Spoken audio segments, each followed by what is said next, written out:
How was it? The ultimate hospitality, straight from me.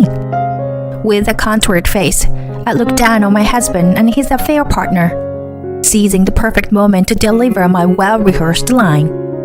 I am Madeline. I am 28 years old. I have been married to John, who is 30 years old, for 2 years now. I finally conceived my long-awaited child, and I am in the midst of a blissful maternity life. Currently, I am 3 months pregnant and staying at my parents' house, separated from my husband. Originally, when I was in the last months of pregnancy, I was supposed to go back to my parents' house for home birth. Since you are a first-time mother, if something happens while you are alone at home, I might not be able to rush home immediately because of work commitment. I would feel safer if you stayed at home with your parents. Upon hearing these words from my husband, I decided to return to my parents' house a bit earlier than planned. I don't really worry because my prenatal checkups have always been smooth sailing. But if it brings peace of mind to my husband? At that time, I had no idea that my husband was doing such things behind my back. Around the time I entered the 8th month of pregnancy, I needed something that I had left at home, so I drove my car back to the house.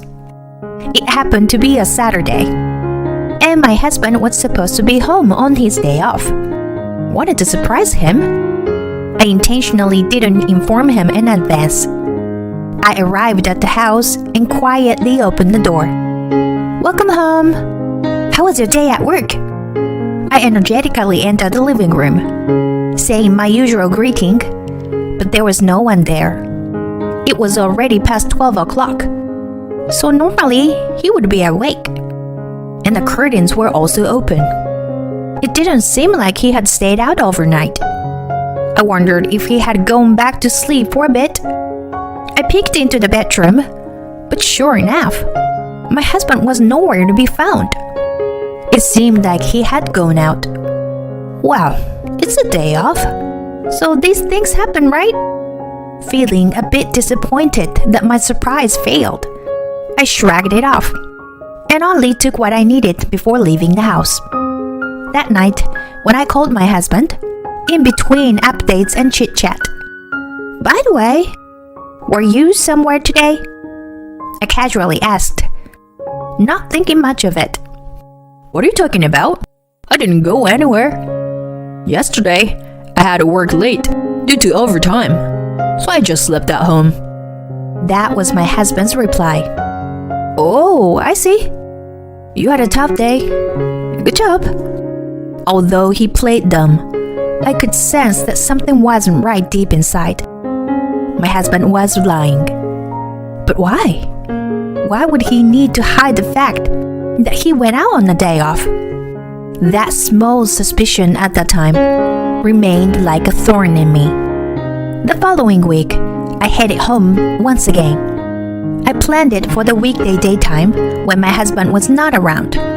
And once again, I kept it a secret from him. I told my parents that I was going to retrieve something from home.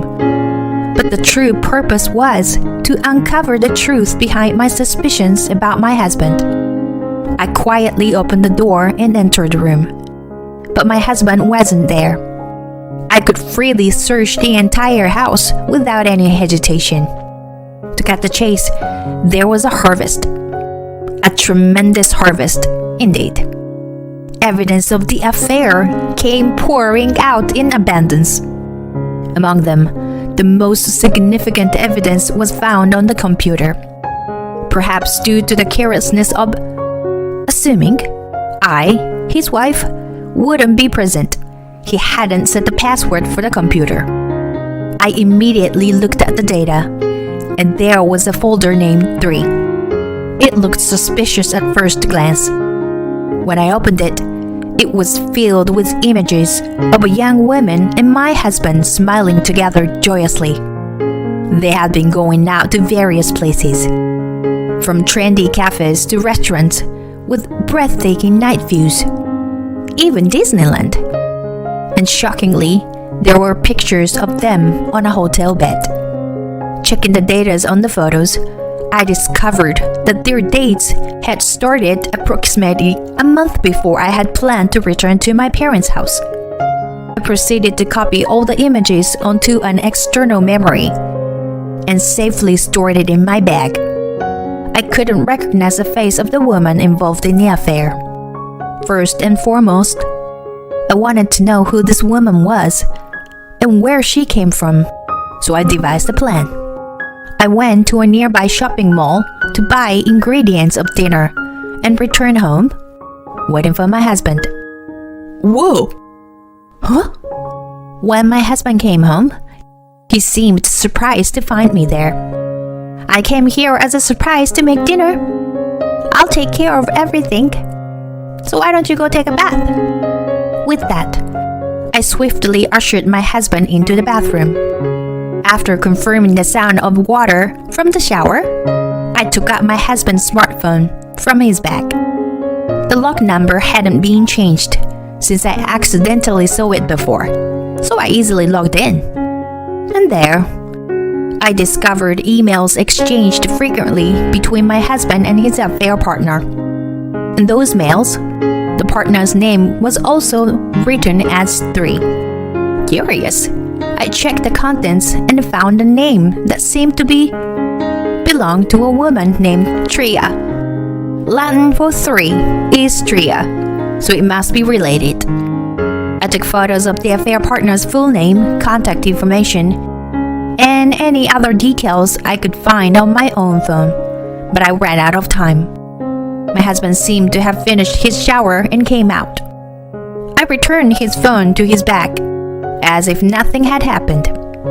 After that, I had dinner with my husband with an innocent look on my face.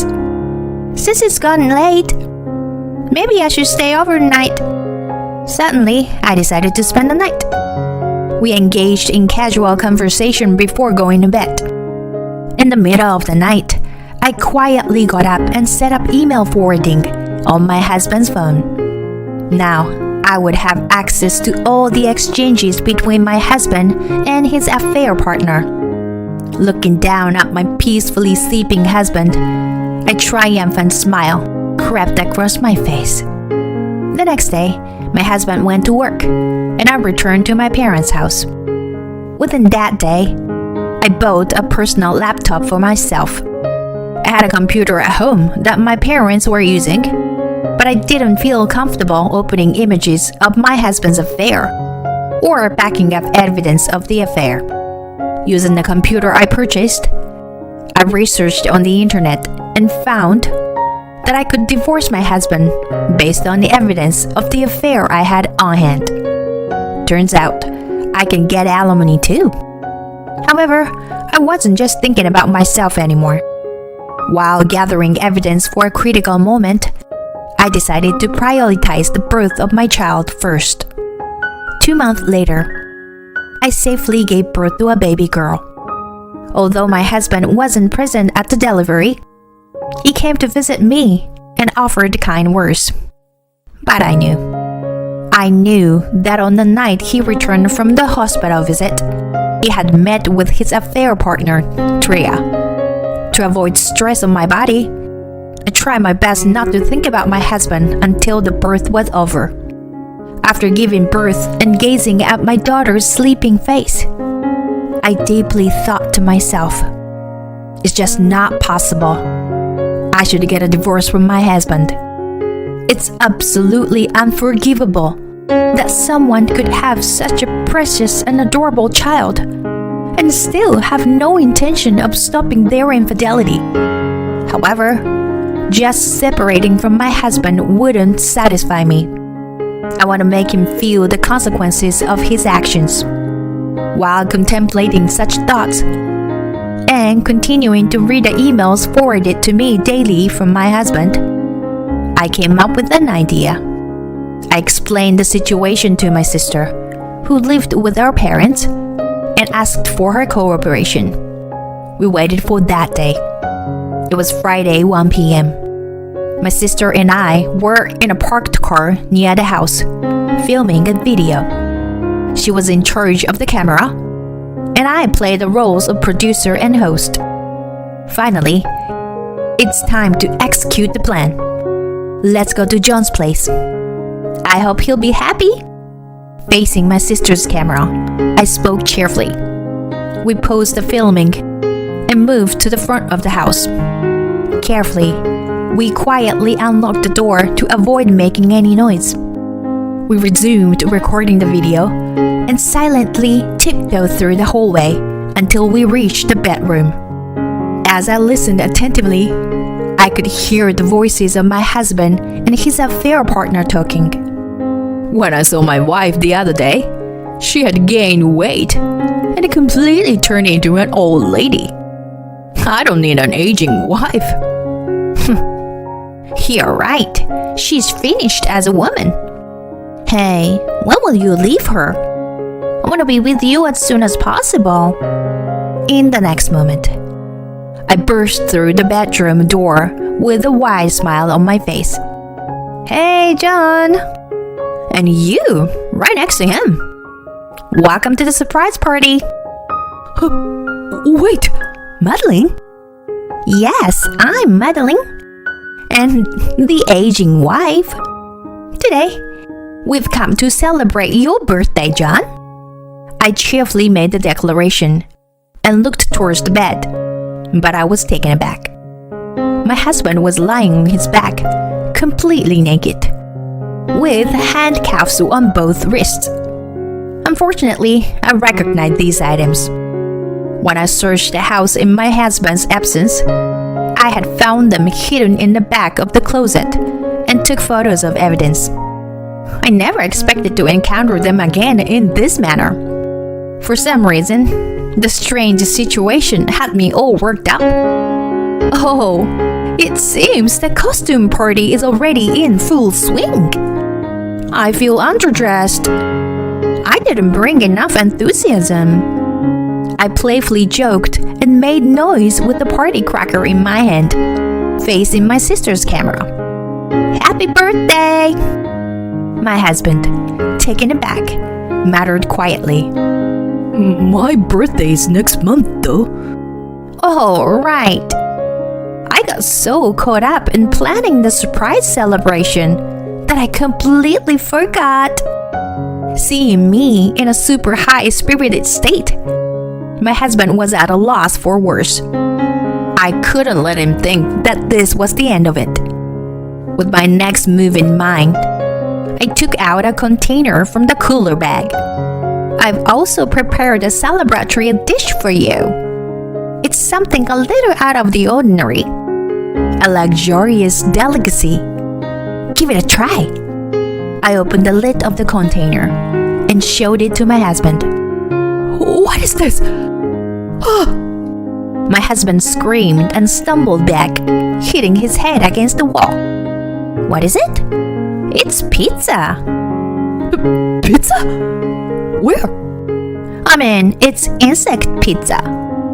What I showed to my husband was a homemade insect pizza with crickets, mealworms, and beetle larvae placed on top of the pizza dough. Do you know about entomophagy?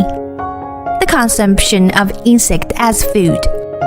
In fact, insects are being recognized worldwide as the food of the future that can help solve environmental issues and food crisis. However, my husband absolutely hates insects. He has an ingrained aversion to even looking at or touching them. Of course, I am well aware of this. Don't worry. The ingredients were purchased from a manufacturer online, and they are meant for consumption. Besides, John and Tria, if you were the only two left after humanity's demise, you wouldn't survive unless you could eat insects, right? You would become like Adam and Eve, wouldn't you? Huh? Why would you say that? The affair partner seemed speechless, perhaps because I called her name. I also won't expect that I was speechless when I read your emails. No matter how much I, the wife, am in the way. If humanity were perish and only the two of us remained, we could get married, right? I feel the same way. It would be nice to be like Adam and Eve. I can't believe they said such embarrassing things without hesitation. Come on, John. Eat it. Just eat it. I won't take no for answer. I approached my husband with a big pizza in hand. Look. Even the queen over there. Stop daydreaming and remove the handcuffs. In this situation, there's no way to escape from the affair. Besides, my husband probably already knows that behind my playful demeanor, I'm actually furious. Eventually, my husband seemed to give in. With trembling hands, he picked up the pizza and shoved it into his mouth. He cried out in a voice that wouldn't come out, tears streaming down his face. Now, Tria, it's your turn. Tria, with a serious expression and a low voice, extended her hand slowly and ate the pizza with teary eyes. Sitting with their legs folded under them, the queen and her subordinate indulged in the insect pizza. It was quite spectacle. And soon enough, my husband, he rubbed his throat and began to look distressed. I wondered if he couldn't swallow it. I fetched some tea from my water bottle and handed it to him. He took a mouthful of it. He forcefully spat it out. Peter, what is this? It's tea. You're lying. Is it poison or something? How rude to think that. It's just herbal tea. Good for your body. Herbal tea? What the hell is this? I looked down upon my husband, coughing due to the overwhelming bitterness in his naked form, and the queen sitting with a vacant expression on her face. I declared loudly, "So, how was it? Did you like it?" It was my finest hospitality. After recreating the iconic quote that gained fame during Japan's Olympic bid, I nonchalantly proceeded to eat a pizza, topped with crickets right in front of the two. With that, the two of them said, and holding their mouth. The truth is, I have no problem eating crickets. That's because my mother is from the countryside, and sometimes, along with vegetables sent by my grandmother and relatives, we would receive packed crickets. Those were left out for a few days to let the feces come out and then fried and eaten. I personally think they have a mild and easy to eat flavor, but it seems like many people have an aversion to them. Now, let's have another one instead of dessert after dinner. Come to think of it, John and Tria, aren't you supposed to be at work right now? Caught off guard by the sudden remark, the woman panicked and said, "I'm sorry, don't tell anyone at the company." Then my husband rushed to correct her. That's not it. I'm not working. I just took the afternoon off. I smirked and laughed. Oh, really? Well then, I'll call the company and check. I took out my smartphone and searched for my husband's workplace number. Wait, there's no need to check. Why not? Because I had an appointment with a client for a sales pitch, but they canceled on me. Suddenly, I had no work, so I haven't informed the company yet. Give up already. You have a terrible attitude. I know everything. How many times have you cheated on me under the guise of business during work hours? At that moment, the woman got angry and shouted, "This is awful. You're exposing everything to your wife. You lied about leaving her and marrying me, didn't you? I've had enough. I'm leaving." I stood up and tried to stop the woman, who was about to leave with her clothes in hand. And I said, "Wait! Before you leave, please sign this declaration." It contained an acknowledgement of the affair with my husband and a commitment to engage in discussions regarding alimony and other matters in the future. I also asked her to provide her address and contact information, of course. Just so you know, I have gathered evidence of the affair. If you try to resort to violence against me and run away, I will go to the police with the video I am currently recording as evidence. The woman sighed and reluctantly signed the declaration, showing no signs of remorse, but realizing she couldn't escape the situation. Then, I also had my husband sign the same document, and I stopped recording the video. My sister and I returned to our parents' house. Afterward, I told my parents about my husband's affair and the decision to get a divorce. But they weren't very surprised. I had refrained from telling my parents anything to avoid causing them worry, but it seems they had a faint sense of it. It turns out, I had stopped bringing up my husband's topics in conversations. I deeply realized that I couldn't hide anything from my parents, and I felt a sense of guilt. I sought help from my family and found a lawyer specializing in divorce, and I was able to successfully divorce my husband. I obtained custody of the child, and my husband and his affair partner were required to pay me alimony. Furthermore, my husband has the obligation to provide monthly child support for our child. The images found on my husband's computer and the emails exchanged between them served as sufficient evidence of the affair. The video that my sister took of me that day, when I went over the scene of the affair, I just saved it and put it in my collection. Upon looking back, I feel embarrassed because I realized that I had gone too far and acted recklessly. I was able to get him to sign the declaration, which was the original purpose of the project. Seeing the two pitiful faces was a bit refreshing, so I guess we can call the result a blessing in disguise. It has been 6 months since then. After divorcing my husband, I had been living with my daughter at my parents' house. Until my daughter turns 1 year old, I am focusing on childcare. But gradually, I plan to enroll her in daycare and eventually return to work. While I lead a peaceful life, my ex-husband and his affair partner seems to be facing various difficulty.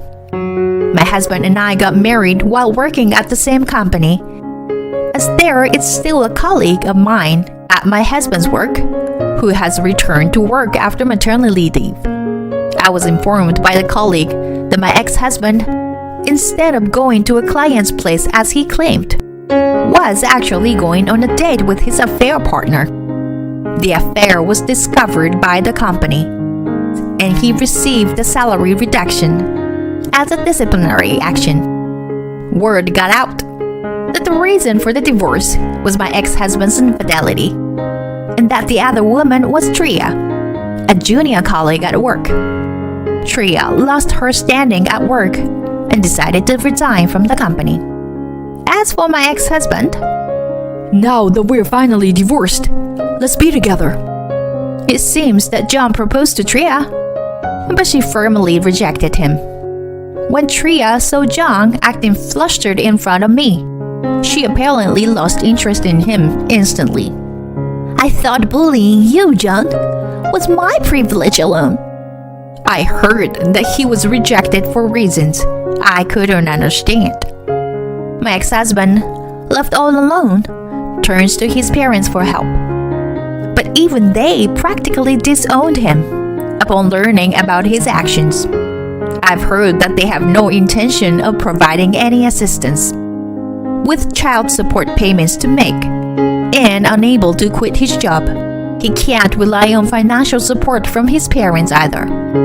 He lacks the energy to pursue a job change. I heard that he plans to rent a cheap place in an accident-prone building and move there soon, leasing a rental car. Back when we were searching for a place to live together before getting married, I made a joke. Accident-prone properties have low rent. Why not go check them out as a trial? When I said that, my ex-husband got semi-irritated. Huh? What are you saying? Absolutely not.